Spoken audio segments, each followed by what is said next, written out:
My name's Lester. I'm 78, and I was watering my little front yard when a truck pulled into my driveway. I thought maybe a delivery, but no. It was my daughter and son-in-law. They climbed out smiling and said, "Dad, we're just helping you declutter." Before I could blink, they were carrying my TV, the fridge where I keep my medicine. Even my late wife's photo frame got smashed on the floor. I stood there, heart pounding, watching strangers glance at me like I was too old to matter. What they didn't know was that I had kept every real document locked away, every receipt, every deed, waiting for the day their lies would catch up to them. And when that day came, I promised myself I'd be ready. Follow my story until the end. And don't forget to comment the city you're watching from. And if you haven't yet subscribed to the channel so you don't miss what happened next. The hose dripped in my hand as I stood in the small patch of grass I still kept green out front. Saturday mornings in Columbus were usually quiet, the kind where even the birds seemed to sleep in. But the sudden roar of a truck engine tore the silence apart, rattling through my chest before I even turned my head. A moving truck crept up the driveway, the kind people use when they're leaving for good or stripping a house bare. The bed was empty, waiting. My grip tightened on the hose as Daryl swung it into park, his window down, one arm hanging loose like he owned the place. The uneasy churn in my gut told me this wasn't a neighbor stopping by with groceries. Carla stepped out from the passenger side, her smile painted on too bright for the morning sun. "Dad, we thought we'd help you out today. Declutter a bit, declutter." The word sat heavy in my ears, sour. My wife had hated that word, said a home wasn't clutter. It was a memory you could touch. My gaze flicked from the truck to her face, but I didn't answer. Only one question circled in my head. Why would they need a truck just to declutter Inez? My neighbor of 30 years slowed her walk, squinting at the sight. She tilted her head, her little terrier tugging at the leash. Carla, quick as a whip, called out, "We're just helping Dad downsize." Too much for him to handle. Her tone was so smooth it was rehearsed. My jaw clenched. Downsizing, what they called it when you're old and don't get a say. Inez nodded, gave me that polite, pitying smile I'd grown to despise, and kept walking. I caught Carla's eyes for a beat too long, and she looked away first. The lie slipped from her tongue too easily. Did she practice this in the mirror boxes I hadn't touched in years were carried out without a word? The old toaster, the microwave my wife picked after her first raise, even the stand fan with the dent from when the grandkids played ball in the living room. "Ask me first," I said finally, voice steady but low, like gravel dragged across concrete. Carla chirped, "It's for your own good, Dad." My chest burned at her dismissiveness. They weren't listening, not to the man who raised her, who spent 40 years under hoods of cars to keep her in shoes and books. To her, I was just another old man too stubborn to know what's best. Inez glanced back once more. That same look, pity, not respect. And in that look, something inside cracked. I felt stripped bare, no longer master of my own house, just a bystander as my life was hauled away piece by piece. But I wasn't powerless. Not yet. My eyes fixed on every box, every item that crossed that threshold. A tally kept in silence, as Daryl leaned close to the living room doorway. Carla whispered something sharp, pointing. My ears caught the words, "That one too." Her finger aimed squarely at the television I'd kept since my wife's passing. The last thing she and I had watched together. My stomach knotted. They weren't just clearing space. They were clearing me. The sunlight streamed through the curtains as I trailed them into the living room. Carla's footsteps were light, almost cheerful, but her eyes darted from one corner of the room to the next like a hawk searching for prey. Daryl's stare landed on the old television that sat against the far wall. He tilted his head, smirking, as though it were some useless relic. Carla broke the silence. "Dad, This thing's so outdated. You don't really need it anymore." Her words cut deeper than she realized. That television wasn't just a box of wires. It was Saturday evenings with a plate of my wife's apple pie, baseball games echoing through the house, her laughter rising above the commentator's voice when the team messed up a play. Those moments had kept the house alive after she was gone. Daryl didn't care. He bent down, pulled the cord from the socket, and yanked it free. No hesitation. Carla shook her head. "It's just junk." "Dad." Something inside my chest tightened. Each tug of the cable felt like they were tearing loose threads of my memories. I remembered the last night my wife and I sat together, her hand resting on mine, the glow of the screen soft on her face. She had leaned her head on my shoulder, whispering how she wished time could stand still. Now, here they were, treating that memory as if it were garbage. I wanted to say something, to shout, but all that came out was a deep breath that rattled through me. As Daryl dragged the set forward, the shelf beside it trembled. I reached out instinctively, but it was too late. A photograph toppled down. The glass shattered on the hardwood with a sound so sharp it might as well have been my own heart cracking. It was the wedding photo of my wife and me, taken decades ago when our smiles were still young and certain. For a moment, I froze, staring at the shards of glass that framed her face. Carla glanced at it and muttered, "We'll get rid of that broken thing." She didn't even stop walking.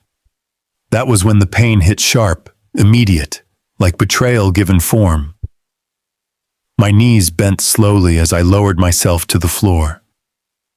I picked up the frame carefully, brushing away tiny shards of glass.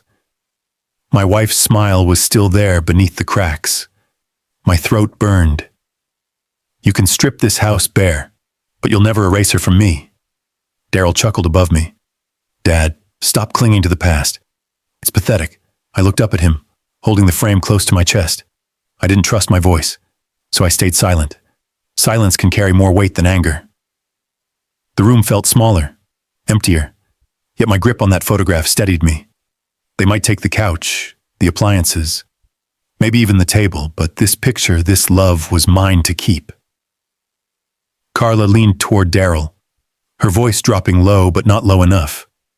"Check the dining room next." My heart sank. The dining room wasn't just wood and nails. That table had carried Sunday dinners, Christmas hams, and arguments that still ended with forgiveness. To them it was furniture. To me, it was blood, sweat, and family. I followed their steps toward the doorway, my hands clutching the cracked frame, the weight of dread pressing down on me. The afternoon light stretched long and harsh across the dining room as I followed them inside, still holding the broken photo frame of my wife. Carla's voice sliced through the air, sharp and casual all at once. "This table's way too big for you, Dad. We'll take it off your hands. That oak table wasn't just furniture. It was birthdays with frosting smeared on little faces, Thanksgiving dinners where we argued and laughed in equal measure, and nights when my wife polished its surface until it shone. Her hands had touched it every week for decades." Watching Carla point at it like it was nothing more than a chunk of wood twisted my gut. Daryl was already prowling the room, his eyes landing on the small fridge tucked neatly against the wall. It wasn't any ordinary fridge, it held my insulin, my heart medication, my lifeline. When he reached for the handle, something snapped in me. "That stays," I said, voice low but firm. Carla didn't even blink. "We can buy you smaller boxes. This one's worth money." The words hit harder than a fist. My chest tightened, as if they had just ripped open the truth to them. My life-preserving medicines were clutter, replaceable, disposable. My pulse quickened, the weight of their indifference pressing down on me. In my mind, I could hear the steady beep of the heart monitor from last winter's hospital stay, the doctor warning me how vital these doses were. And here they were, treating it like old magazines ready for recycling. Daryl unplugged the fridge without hesitation, the hum silencing into something colder than quiet. Panic set in, invisible but fierce, like the room had shrunk around me. As if that weren't enough, he started tugging at the stove, dragging furniture out of place. A faint hiss escaped, subtle at first, until the smell hit me gas. My throat tightened. My home, my safe space, could turn into a fireball because of his carelessness. I stepped forward, gripping the valve with trembling hands, trying to twist it back tight. Daryl brushed me off with a smirk. "Relax, old man. It's fine," Carla chuckled, shaking her head. "Stop overreacting. Dad, you always worry too much." The dismissal stung worse than the smell burning in my nostrils. They didn't just belittle my memories, now they were blind to danger, blind to the fact they were gambling with my very life. I steadied my breath, pressing down the fury swelling inside me. Showing too much, too soon, would only feed their arrogance. Instead, I stepped back, retreating into silence, letting them believe I had given in, but inside, resolve hardened.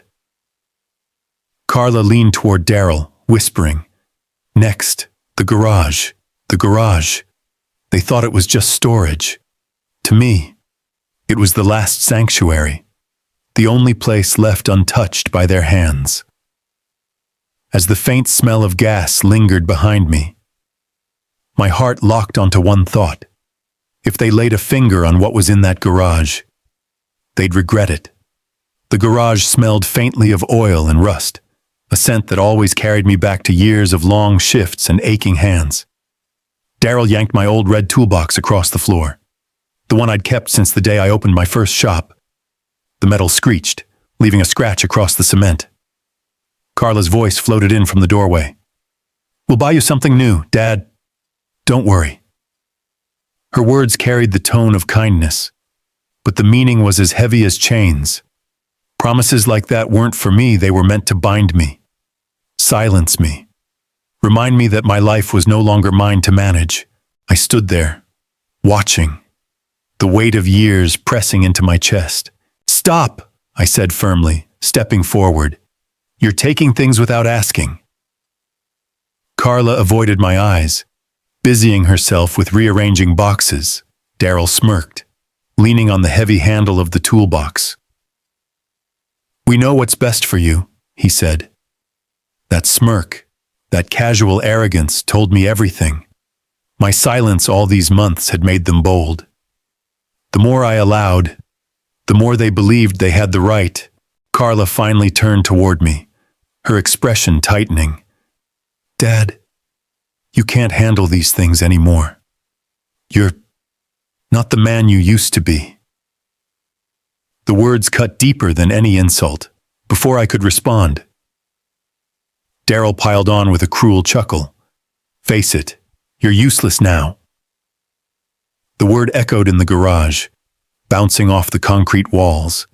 Useless, standing in the middle of the tools that had built my life. The word stung worse than any wound. For the first time, my voice rose sharp. "Stop! I'm still the owner of this house." My hands trembled, but not from weakness, from fury, from the years of being overlooked, dismissed, treated like I was fading before I ever had the chance to speak. Carla raised her hands as if calming a child. "Don't get dramatic," she muttered, but the glass of silence I'd carried for too long was beginning to crack.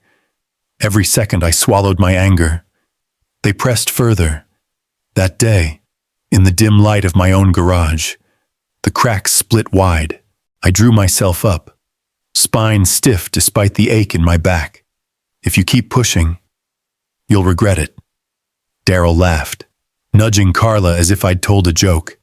"Next," he whispered, "the washer and dryer." His words carried no respect, only greed. I didn't answer. The warning had been given, and the fire in my chest was only growing. As we walked toward the narrow laundry room, I knew this was no longer about appliances. It was about dignity, about the last line I refused to let them cross. The hallway lights cast long shadows against the narrow space, and the air felt heavy, like the walls themselves were holding their breath. Daryl's boots thudded across the floorboards, loud and deliberate, while Carla trailed behind him with that brittle smile she always wore when she thought she was being reasonable. Their eyes were fixed on the laundry room at the end of the hall, where the hum of the washer and dryer could still be heard. To them, it was just another set of appliances, things to claim, strip away, and haul into the yawning mouth of their truck. To me, it was the final straw. My body moved before my mind had time to hesitate. I stepped into the doorway, my shoulders squared, palms braced against the wooden frame. "You don't just walk through my house like it's yours," I said, my voice sharper than I had expected. The words rang out like a strike of iron against steel, and for the first time that day, both of them actually stopped. Carla's smile faltered, her hand half raised in a useless gesture of peace. Daryl, though, didn't flinch. He smirked, a cruel little curve at the corner of his mouth that made my stomach turn. His hands dug into his back pocket, and when they came out, they weren't empty. He held a piece of paper, folded but clearly handled with too much purpose. With a flick, he opened it and thrust it toward me. "You already agreed to this, Dad. Look, your signature's right here." Something cold ran through me. My fingers trembled as I snatched the paper from his hand, unfolding it quickly under the dim light. The letters stared back at me, scrawled in an awkward imitation of my handwriting. The Harlow name I had written proudly for decades, now butchered, twisted, cheapened. The heat that rose in my chest wasn't just anger, it was betrayal sharpened into a blade. I steadied my breathing, pressing the tremor out of my voice. "This isn't mine." My tone was flat, unshakable.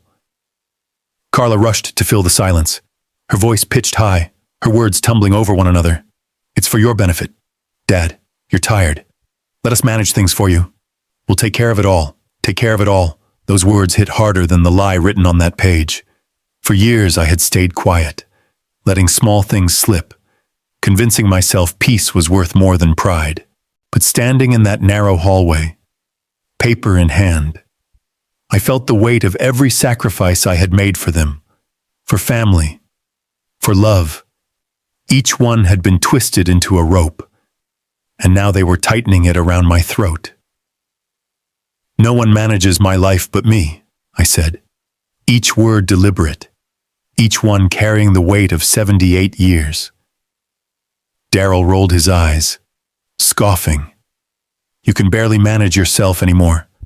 His voice dripped with disdain, every syllable designed to cut. Before I could reply, a noise from outside pulled me sideways.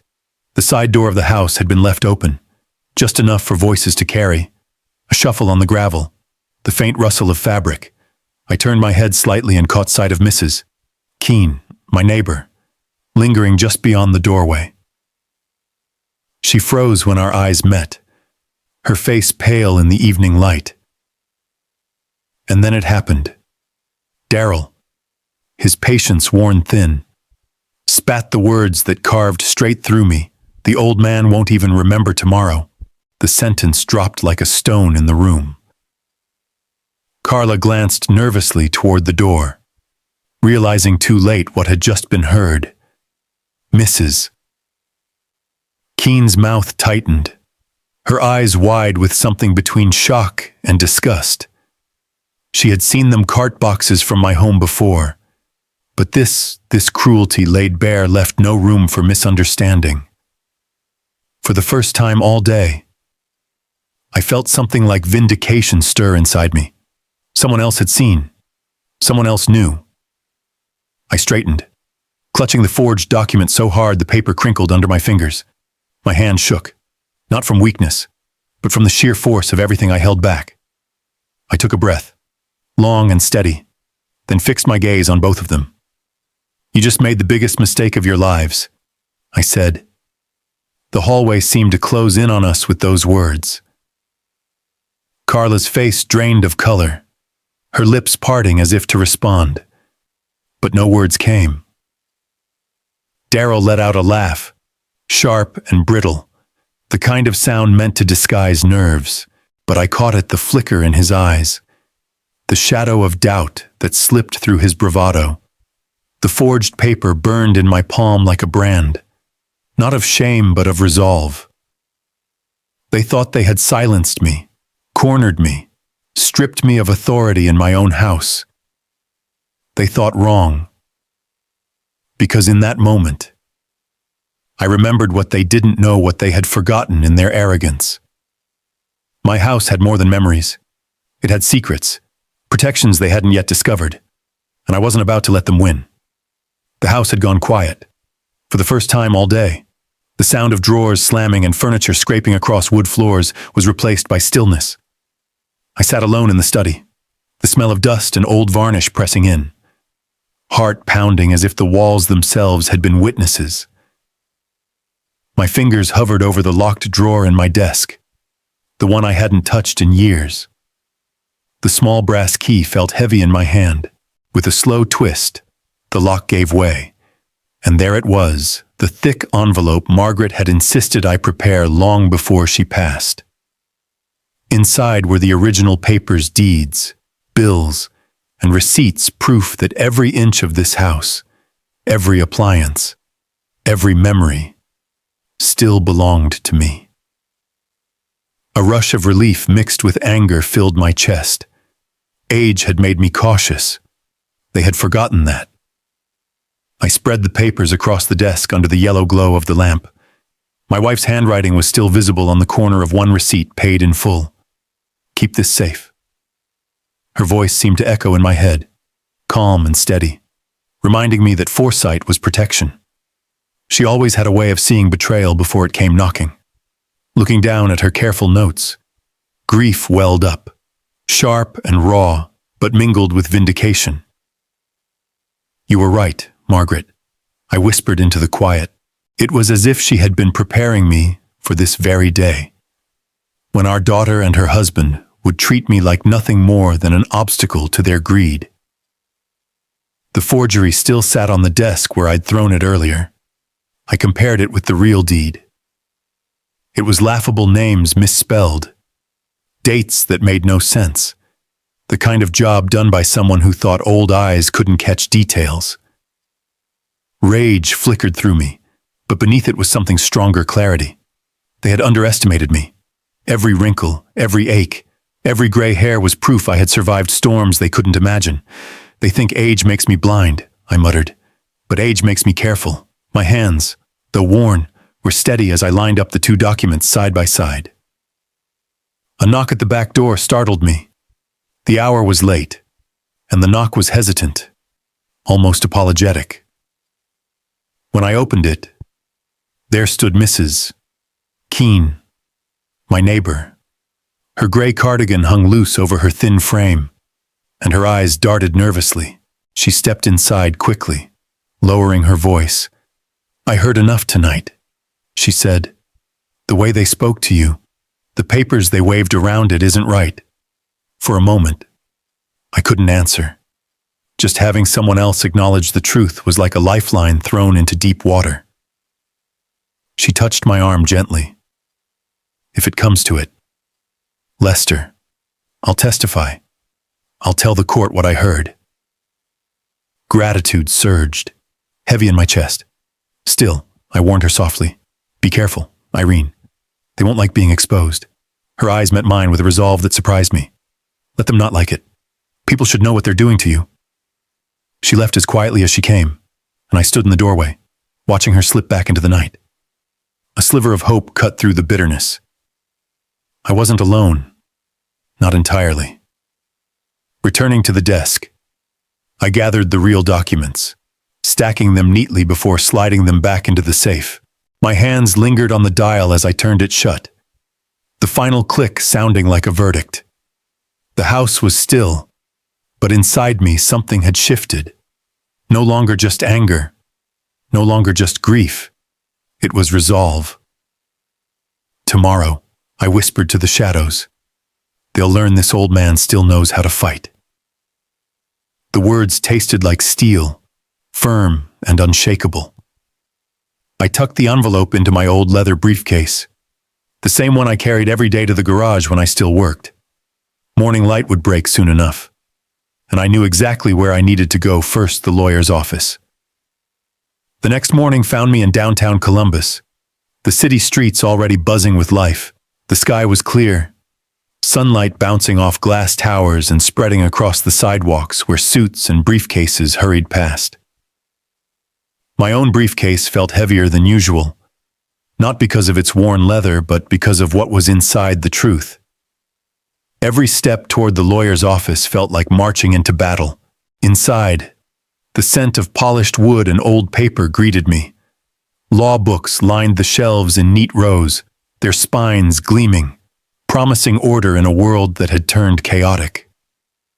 My hands trembled slightly, though not from weakness, no, from the weight of it all.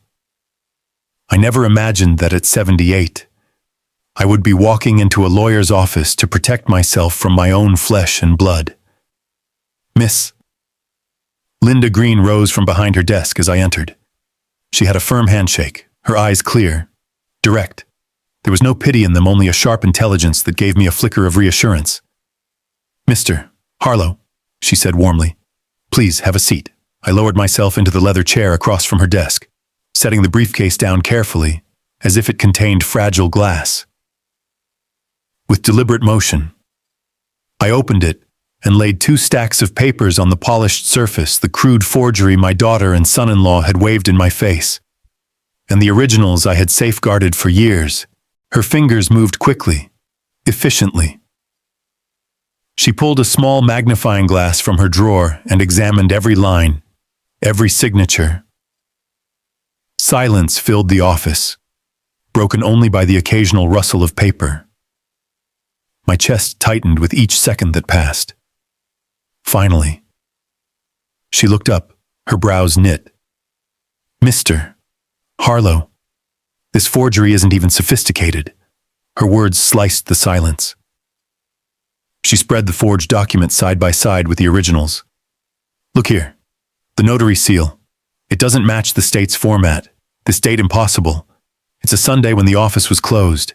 And here your middle name spelled incorrectly. Sloppy work. The anger simmered in me like a low fire. My lips pressed tight before I let the words escape. They thought I wouldn't notice. But I did. Her eyes met mine. And the law won't miss it either. Vindication rushed through me, not joy, but a hard satisfaction. Years of patience, of swallowing insults, had finally led to this moment where truth sat in plain view. Undeniable. Miss Green leaned back, folding her hands. There's more you should know. Word around the courthouse, your son-in-law, Dylan, has debts. Serious ones. Gambling. Business schemes gone sour. I'm not sure which, but it explains a lot. I sat very still. The betrayal I thought was driven by greed suddenly looked uglier. Desperation. Fear. My daughter wasn't just blind with selfishness, she was tangled in Dylan's sinking ship, dragging me down with them. Inside, a chill ran deeper than anger. It was one thing for them to disrespect me, another to steal, but to gamble away their lives and try to cover it with mine, that was a line I couldn't forgive. I leaned forward, my voice steady. They underestimated me. They thought I'd fade quietly into the background. They thought wrong. She nodded once, her professionalism unwavering. Our next step is clear. We'll file legal action. We can summon them into mediation and expose the forgery in front of witnesses. It won't be pretty, but it will be effective. The briefcase sat under my hand, its leather scarred and worn from decades of garage work, carrying invoices and blueprints. For years it had held the weight of my labor. Now, it carried the weight of justice. I gripped it tighter, my fingers digging into the handle, as though preparing to walk into war. Miss Green's voice cut through my thoughts. You've done the right thing. From here on, we fight this with law, not silence. I nodded slowly.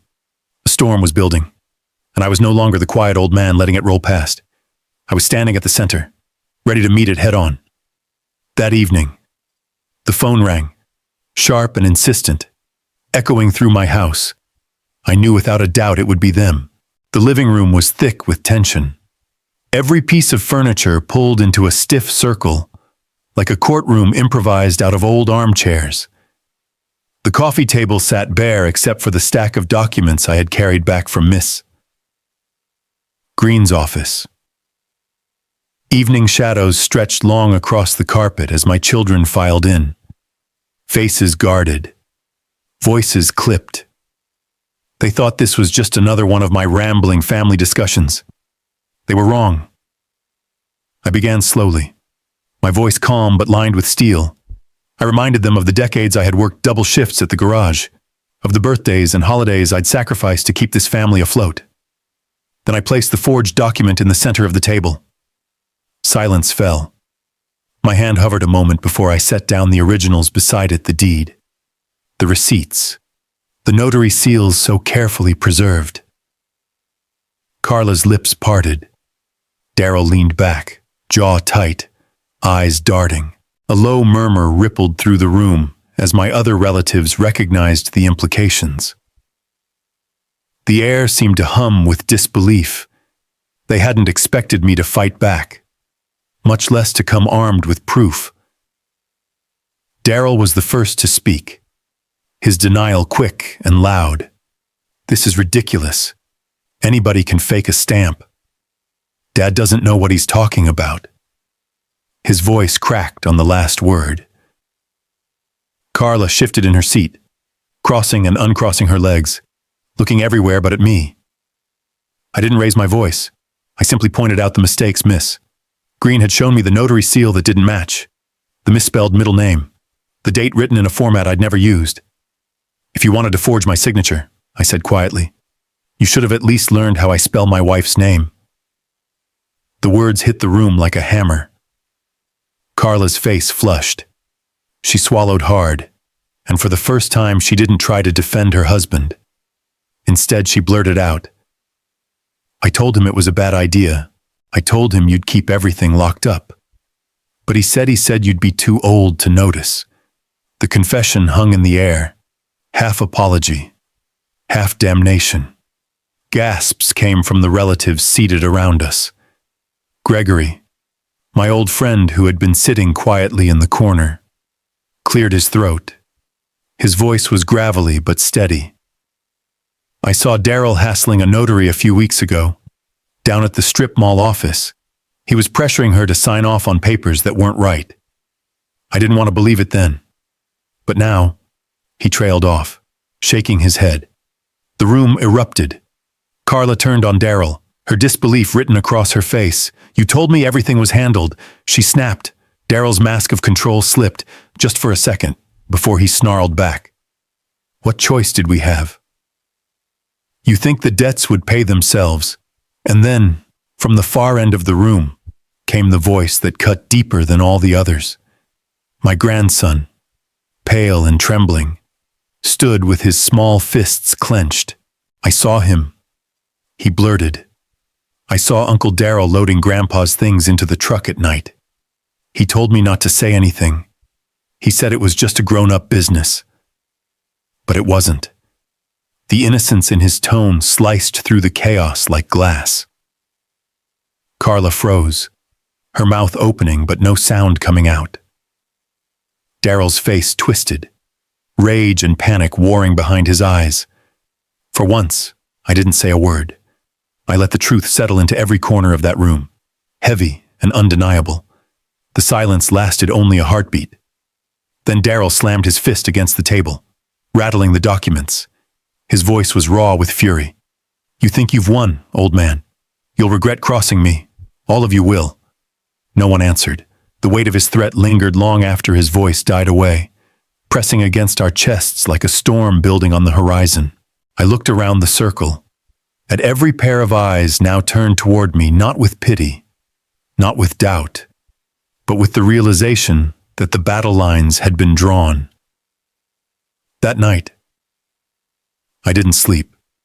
I sat in my chair, listening to the creak of the house and the echo of my grandson's trembling words. Morning would come soon, and with it, their next move, and mine. Morning came with a heaviness I hadn't felt in years. Sleep had barely touched me after last night's eruption in my living room. The air still carried the echoes of raised voices, my grandson's trembling confession, and Dylan's threat that hung like a blade over my head.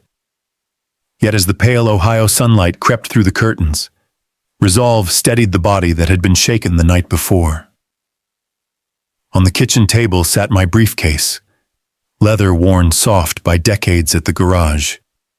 Inside, the envelope with every deed, receipt, and bill sat waiting. Linda Green would know what to do with it, and I would not let Dylan's smug laughter be the last word. My hands shook only slightly as I poured a cup of coffee, each sip thick with determination. By mid-morning, Linda was back at the house. She wore the same measured calm that steadied me the day I first carried my papers to her office. The dining table, once a place for birthday cakes and family dinners, now served as a battlefield of documents. She spread them out, her fingers tracing over the forged deed and the originals. They overplayed their hand. She said, "These forgeries will not stand. We'll file with the courthouse today." I nodded, but the memory of Dylan's snarling threat kept pressing at my chest. "He said I'd regret crossing him," I murmured. Linda met my eyes. "He'll regret underestimating you." The words lit something inside, though the weight of coming battles pressed hard. Just after noon, Rebecca arrived. Her knock was timid, hesitant. For a long moment, I considered not answering, but when I opened the door, her face told its own story, tired, pale, eyes red from tears. "Dad, can I come in?" she whispered. She sat at the table, staring at the scattered papers as though they might bite her. "I don't know what to think anymore. Dylan says you're confused, that you don't understand what's happening. But last night, the things Gregory said, and what my son blurted out, I don't know who to believe anymore." The tremor in her voice pulled at me, but I stayed still. Years of silence had taught me that sometimes a steady presence spoke louder than words. "You've always told me to stand by my husband," she went on, "but I can't ignore this. Did he really forge these papers?" I slid the documents toward her. "You tell me what you see." Her eyes flicked from the real deed to the forgery. The misspelled middle name, the sloppy notary seal. She covered her mouth with her hand. And for the first time, I saw doubt spreading in her heart. By late afternoon, Linda and I sat in the courthouse, polished stone floors echoing under our steps. The clerk at the counter received the envelope like it carried lead. Linda spoke with crisp precision, filing the fraudulent deed alongside the originals. From that moment, Dylan's name became tethered to suspicion, his greed and lies inked into public record. Relief coursed through me, though it carried dread with it. Once the law stepped in, the storm would not die down, it would swell.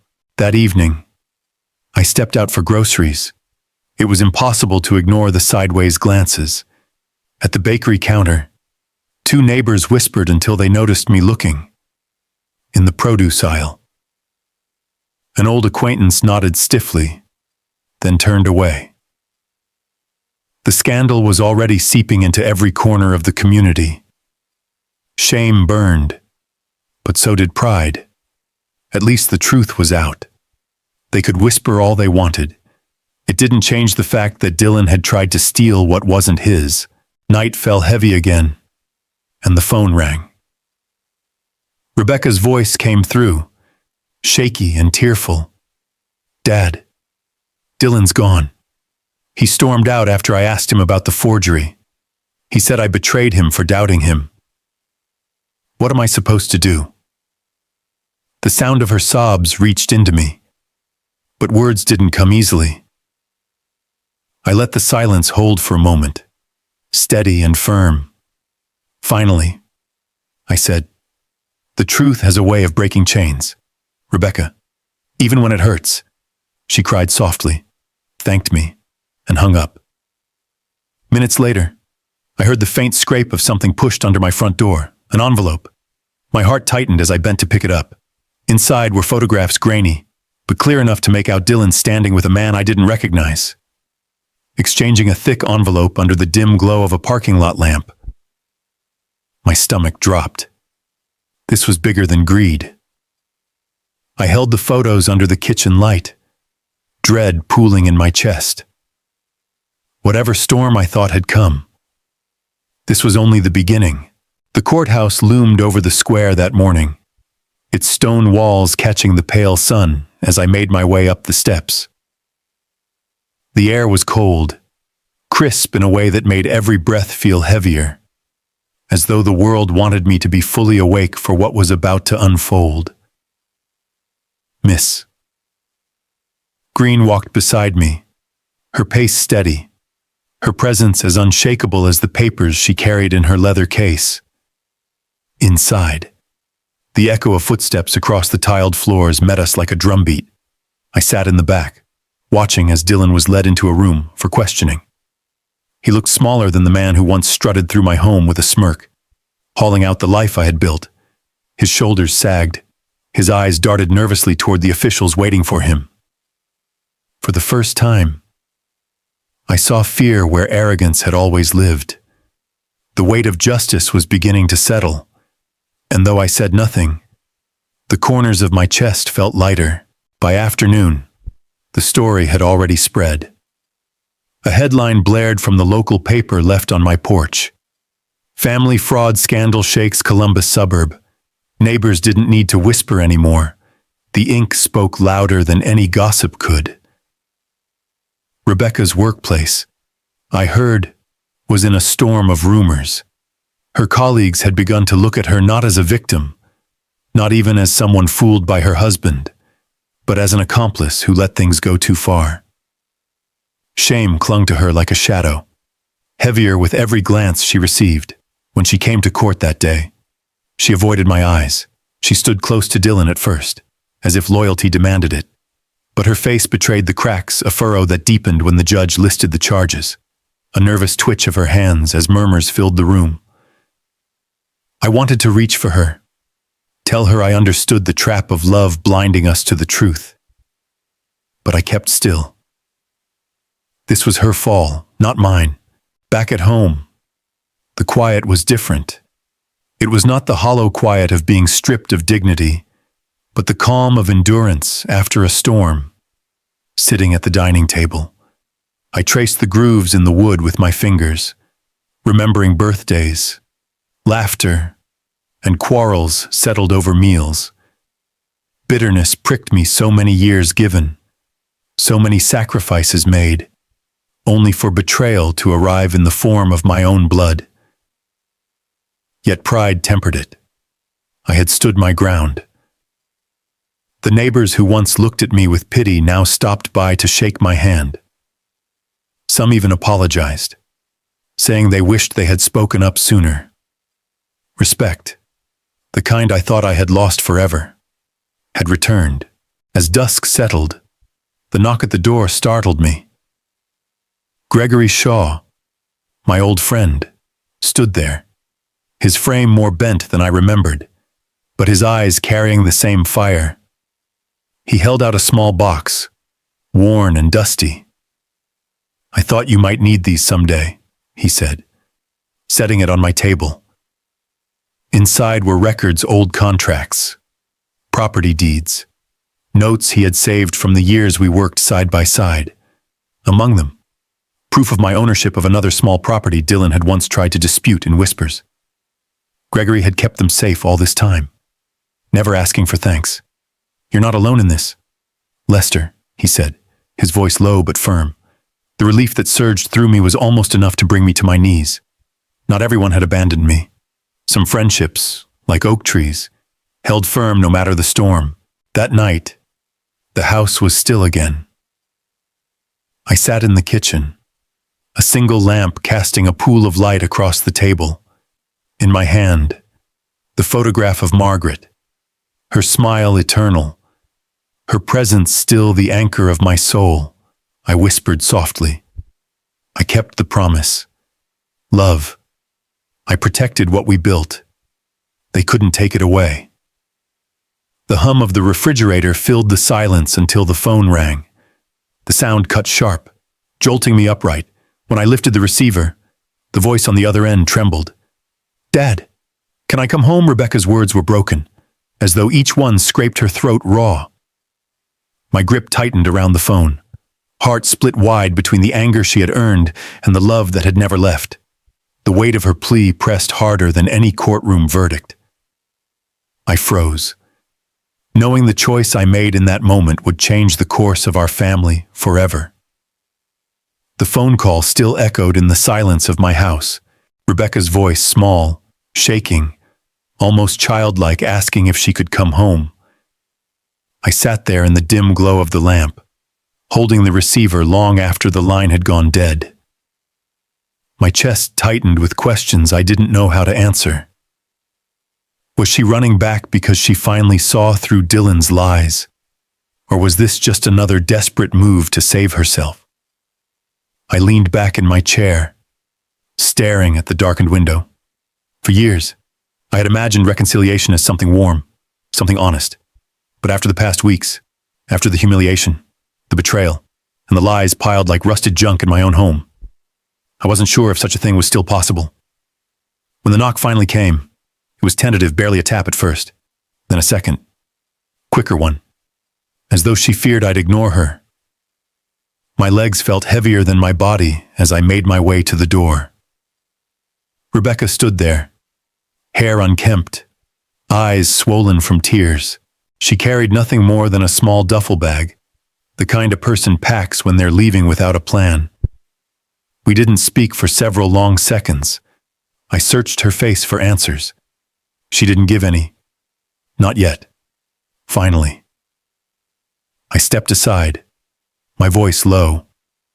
"Come in." The living room was dim, the lamp throwing shadows across the coffee table where my documents still sat in neat stacks. She dropped the bag near the door and lowered herself into the armchair, as if it might collapse under her weight. Her hands fidgeted in her lap, twisting the strap of her purse, her gaze fixed on the carpet. "I don't know where else to go," she whispered. Her words cut me deeper than a shout ever could. For so long, I had been the place she didn't go, the house she avoided, the man she dismissed. Now here she was, returned not by choice but by circumstance. "I don't know if this is remorse," I said quietly, "or desperation." She lifted her head, eyes red but determined. "Maybe it's both." For the first time that night, I sat across from her. My body ached from the day's weight, but my heart ached more. I remembered holding her hand the first time she crossed a street as a little girl. I remembered staying up late fixing her car when she was in college. And I remembered the sting of her silence when Dylan led her through lies and schemes to strip me of the very roof over my head. "You hurt me, Rebecca," I said, my voice steadier than I felt. "Not just with the papers, not just with the appliances, with your silence, with your choice to stand next to him while I stood alone." Tears streamed freely down her face. "I thought I was doing the right thing. Dad, Dylan said you were slipping, that you needed us to manage things. I wanted to believe him. I didn't want to think he'd lie about you." Silence stretched between us again. Finally, I leaned forward. Forgiveness doesn't come with words. It comes with action. If you mean what you're saying, you'll testify. You'll stand in that courtroom and tell the truth about Dylan. No half-truths, no shielding him. Her breath caught. Testify, yes. That's the price of coming back home. If you want my trust, you'll earn it the way you lost it through choices. She buried her face in her hands, rocking slightly in the chair. I don't know if I can. You can, I said firmly. The question is, if you will. The clock ticked loudly in the background, each second an indictment. She finally stood, shoulders shaking, and whispered, I'll try. Then she picked up her bag and walked to the door without looking back. The chair where she had sat seemed heavier in her absence, as though it still carried the weight of her doubt. I stayed there, staring at the empty cushion, wondering if her promise was real or just another postponement of the truth. When the knock came again later that night, it wasn't gentle. It was firm, deliberate. I opened the door to find a uniformed officer standing in the porch light, cap in hand. His face was serious, his eyes apologetic. Mr. Harlow, he said, I'm afraid we have urgent news about Dylan. The chill of the night seeped into my bones. I braced myself. Knowing the storm hadn't passed, it was only gathering for its final strike. The wedding reception buzzed with laughter and music, the clinking of glasses echoing across the hall. From my corner table, I watched it all unfold: the flowers, the carefully draped lights, the dancing guests who had no idea of the storm that had shadowed our family these past months. My heart felt both weary and strangely calm, as though this night carried the weight of an ending I had been waiting for. A small tug at my sleeve startled me. My grandson leaned close, his young face pale, eyes darting nervously. Grandpa, look under the table, he whispered, his voice trembling with urgency. Confused, I bent down, my old joints protesting. My hand brushed against a rough edge of tape beneath the polished wood. I peeled it back and pulled free a thick envelope. The paper was worn but heavy, its contents pressing against my palm with quiet authority. Whoever had placed it there wanted me to see it, needed me to see it. I slipped it into my lap, glancing around at the sea of oblivious faces. My grandson said no more, only looked at me with wide eyes as though begging me to understand. I nodded gently, the weight of his secret sealing a bond between us. Inside the envelope, my hands unfolded receipts, contracts, and several small voice recorders. Each sheet of paper screamed betrayal, bank withdrawals in Dylan's name, pawn shop tickets for appliances taken from my home, a recorded phone call where his voice threatened someone over unpaid debts. It was all there, every piece of proof needed to end this deception once and for all. And then, in one corner of the stack, a signature I knew too well, my daughter's. Rebecca's initials sat beneath a contract Dylan had clearly orchestrated. My chest tightened. She had known more than she let on. Maybe she hadn't been the mastermind, but she hadn't been innocent either. For a long moment, the room blurred. Guests laughed. The band played a lively tune. Glasses clinked. But in my ears, all I could hear was the echo of Margaret's voice, my late wife warning me years ago. Keep your papers safe. Not everyone you love will guard them the way you do. I slid the envelope inside my jacket, my face a mask of quiet endurance. Tonight, truth would no longer stay hidden under tables or behind closed doors when the time came for speeches. Rebecca stood with a trembling smile, raising her glass. To family, she began, her voice wavering. To love that holds us through thick and thin. I rose slowly from my chair before she could continue. My knees shook, but my voice was steady, cutting through the music and chatter. Family, I said, is built on trust. And trust, once broken, must be laid bare before it can be healed. Eyes turned toward me, confused. Some laughed nervously, thinking I was just the sentimental old man interrupting a toast. But then I pulled the envelope from my jacket and placed it on the table in front of the lawyer who had been invited as a guest, Linda Green, the same woman who had guided me through these months. Gasps rippled through the hall as papers spilled across the white linen. Receipts, contracts, recordings all exposed under the chandelier's light. The whispers grew into a storm. Dylan shot to his feet, his face flushing red. "This is a setup," he shouted, his voice cracking. "He's lying." But before he could escape, uniformed officers who had been quietly waiting near the back stepped forward. Someone had tipped them off. Dylan's bravado collapsed as they seized his arms. He struggled, but the sound of handcuffs clicking shut silenced the room. Rebecca crumpled into her chair, tears streaking her face. Guests stared, some whispering, others looking away in shame or pity. She covered her face with trembling hands. I looked at her not with triumph, but with a sorrow too heavy to name. "The truth was always under the table," I said softly, my voice carrying in the sudden hush. "Hidden, waiting, just like respect. Once lost, it takes courage to earn it back."